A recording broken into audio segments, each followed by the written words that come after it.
লাফিয়ে লাফিয়ে প্রতিদিনই বাড়ছে সোনার দাম। বুধবার 5ই ফেব্রুয়ারি সেই সোনার দাম একেবারে রেকর্ড জায়গায় পৌঁছলো।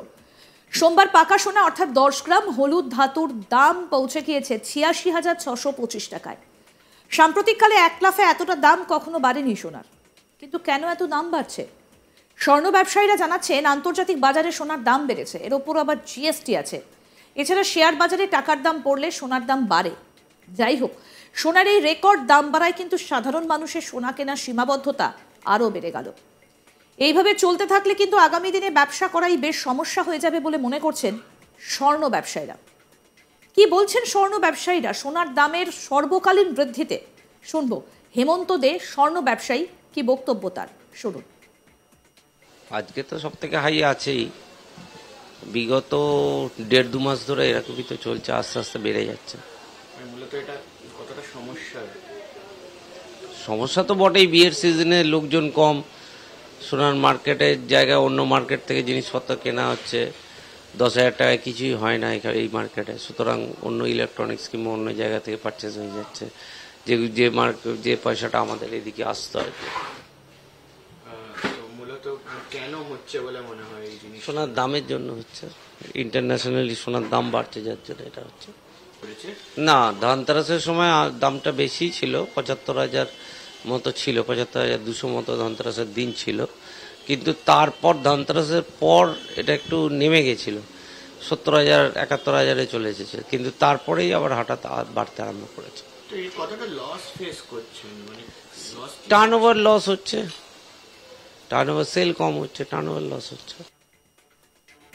আরো এক স্বর্ণ ব্যবসায়ী নবীন কুমার চন্দ্র কি বলছেন, শুনবো। আজকের ডেটে দাঁড়িয়ে সর্বকালীন রেকর্ড গড়েছে। এই রেকর্ড গড়ার দুটো ডেটা, একটা হচ্ছে গোল্ড স্পট যেটা 2866-এ পৌঁছেছে, আর একটা দিকে হচ্ছে দুর্বল ইন্ডিয়ান কারেন্সি। ইন্ডিয়ান কারেন্সির অবস্থা 87 টাকা 45 পয়সা এই মুহূর্তে। এই দুটোর ইম্প্যাক্ট হচ্ছে অতিরিক্ত সোনার দাম হয়ে যাওয়া। আমরা চারিদিকে আবেদন করছি যাতে জিএসটি কম করে সোনার দামটা সরকার একটু লাঘব করে।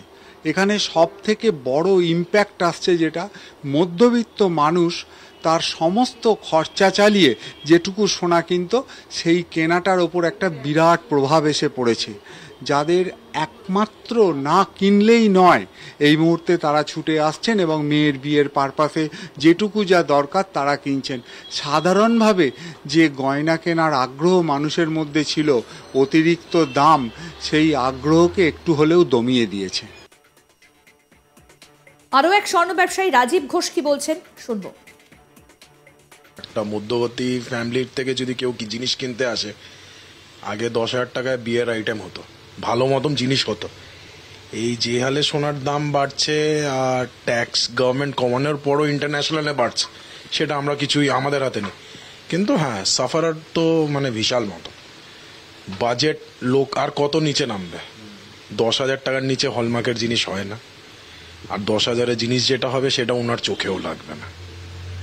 তো এখন এটা গভর্নমেন্ট যদি কিছু ইনিশিয়েটিভ নেয়, একটাই রিকোয়েস্ট করতে পারি গভর্নমেন্টকে, যদি উনি ব্যাংকের থেকে যেমন ইএমআইতে কেনা যায়, যদি কাস্টমার পারচেজিং পাওয়ারটা পায় ইএমআইতে, তাহলে অ্যাটলিস্ট আমাদের ফুটফলস বাড়বে, সেলটা বাড়বে। নাহলে ওই এইভাবে বসে থাকতে হবে। কত মাস ধরে? লাস্ট 2-3 মাস ধরে, মানে লাস্ট 1 মাসেই তো আপনি দেখুন না, মানে ডিসেম্বর এন্ডেও 72-র কাছাকাছি ছিল, আজকে 80 ক্রস করে গেছে। কালকে কোথায় গিয়ে দাঁড়াবে তার কোনো ঠিক ঠিকানা নেই। হিসেব মতো তো আমরা আগে জানতাম শেয়ার বাজার বাড়লে সোনার দাম পড়ে, শেয়ার বাজার কমলে সোনার দাম বাড়ে, দুটোই তো বাড়ছে। তো কোন দিকে যাবো এটা আপনি বলুন না, মানে কোনো হিসাব নেই। ডলারও বাড়ছে, ইন্ডিয়ান মানি কারেন্সি ফল হচ্ছে, nothing to say sir. Regular যে ফুটফল ওটাতে অনেক কমে গেছে, 50%-এর কাছাকাছি স্টিপ ফল।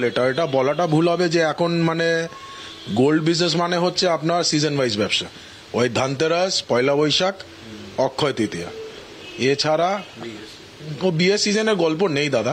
ফ্র্যাঙ্কলি স্পিকিং বলতে গেলে, কোথায় তুমি 10,000 টাকা দিয়ে কাউকে গিফট দেবে? তার চেয়ে বলো তুমি 2,000 টাকা খামে ভরে দিয়ে দেবে। কিন্তু ওই জিনিসটাই তো এফেক্ট হচ্ছে আমাদের। গিফট আইটেম যেটা বিয়ের সিজনে চলছিল, কত লাইট ওয়েট, লাইট ওয়েটেরও তো একটা লিমিট থাকে, সেই লিমিটও এখন মানে কিছু বলার নেই। একমাত্র গভর্নমেন্ট যদি এখন কিছু ইনিশিয়েটিভ নেয় যে এটাকে এইভাবে পারচেজিং পাওয়ার, কাস্টমারের পারচেজিং পাওয়ার না বাড়লে আমাদের হাতে কিচ্ছু নেই আর।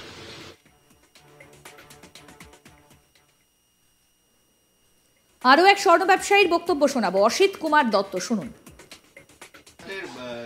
সোনার দাম কি আজকে সব থেকে অল টাইম হাই?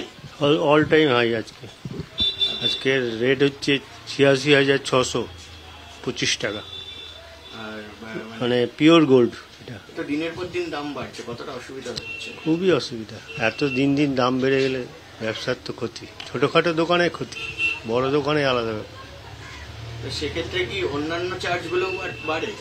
হ্যাঁ, তাতে তো কেউ 10% মজুরি নেয়, কেউ 12% নেয়, কেউ আবার 15% নেয়। চার্জের তো হেরফের হয়, তারপর জিএসটি আছে।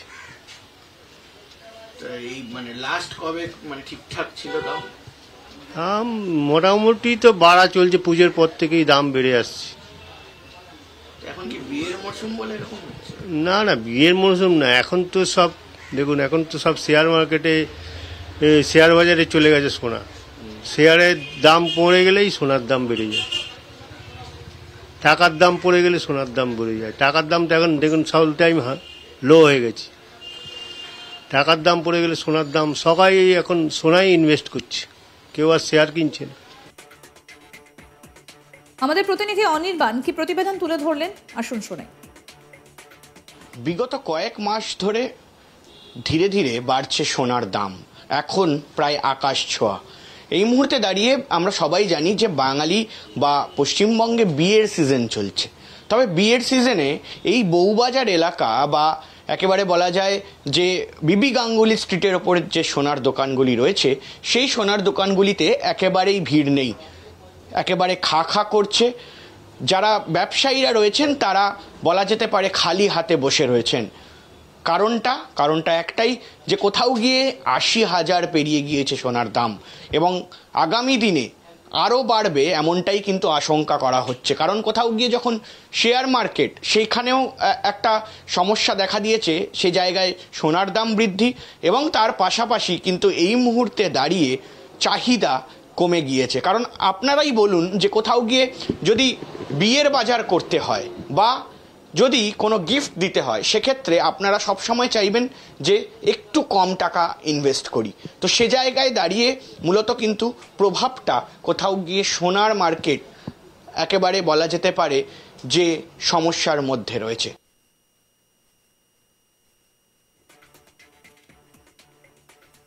আরও আপডেট পেতে দেখতে থাকুন আজ তাক বাংলা, সাবস্ক্রাইব করুন, নোটিফিকেশন পেতে বেল বাটন অপশন প্রেস করুন, হোয়াটসঅ্যাপেও ফলো করুন আজ তাক বাংলা, ভিডিওটা লাইক করুন, শেয়ার করুন, কমেন্ট করুন।